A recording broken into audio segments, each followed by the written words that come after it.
Sa pagpapatuloy ng selebrasyon ng Panagbunga Festival, muling napuno ng makukulay na floats ang Burnham Lake dahil sa pagdaraos ng fluvial parade. Nagpakita ng pagkamalikhain ang 8 kalahok tampok ang kanilang Cordilleran-inspired floats. Nariyan ang hango sa hagdan-hagdang palayan ng Banawe.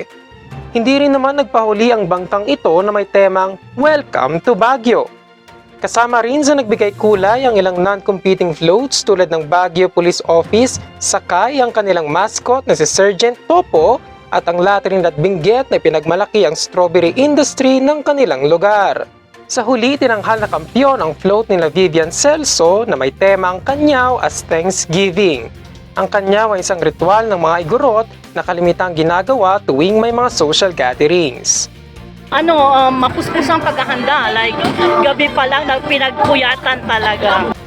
Ayon kay DOT CAR Regional Director Jovi Ganongan, ang aktibidad ay hindi lang para makapag-imbita ng mga turista, kundi magbigay edukasyon rin sa kultura ng Cordillera. Pinakita nila yung best nila. And not only that, but also they have really showcased yung kultura ng Cordillera.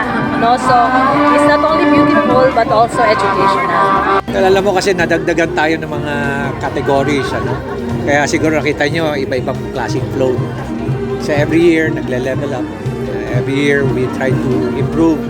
So, tayo, we continue to struggle with the lake. In fact, dapat itong lake na to, nagkaroon na ng, naglagay kami ng mga organisms para to convert it into a blue water na lake. Unfortunately, nagkakaroon tayo ng problema sa siltation. But last year, pansin nyo siguro last year na nagawa natin blue yan. For some reason, hindi namin ma-convert. Ang dami na nga namin nilagay ng mga organisms niya.